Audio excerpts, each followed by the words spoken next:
बिस्मिल्लाहिर्रहमानिर्रहीम। अस्सलामुअलैकुम। Microsoft Excel के अगले टॉपिक में आपको खुशामदीद। अगला टॉपिक है हमारे पास fourth topic, resizing the workbook window. यानी हम अपने माइक्रोसॉफ्ट एक्सेल के वर्कबुक विंडो को कैसे रिसाइज कर सकते हैं। हम यहाँ से वर्कबुक विंडो की तरफ देखें तो इसके चारों कोनों में जैसे हम अपने माउस को प्लेस करवाते हैं तो ये डबल एडेड एरो में चेंज हो जाता है। अब हम इसे वर्टिकली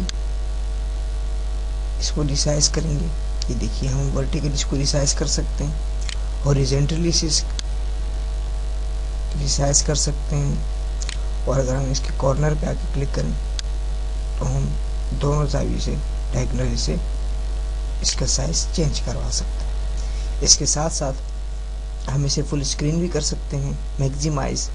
जैसे हम इसे मैक्सिमाइज करेंगे तो यहाँ माइक्रोसॉफ्ट एक्सेल के साथ बुक 1 का नाम आ जाएगा, यानी ये इसके साथ मिल जाएगा। हम मैक्सिमाइज पे क्लिक करते हैं, ये देखिए हमारा प्रोग्राम माइक्रोसॉफ्ट एक्सेल बुक 1 इसके साथ मिल चुका है, और हमारे पास इसका कंट्रोल बॉक्स यहाँ पे अपेयर हो चुका।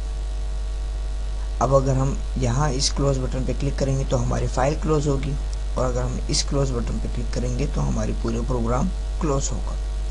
ये काम हम यहाँ से फाइल मेन्यू से भी कर सकते हैं। डबल क्लिक करेंगे फाइल में, जाके क्लोज पर क्लिक करेंगे तो हमारी फाइल क्लोज होगी, और एक्सेप्ट पर क्लिक करेंगे तो हमें माइक्रोसॉफ्ट एक्सेल की एप्लीकेशन से आउट हो जाएंगे। मिलते हैं अगले टॉपिक में। अल्लाह ने के बाद।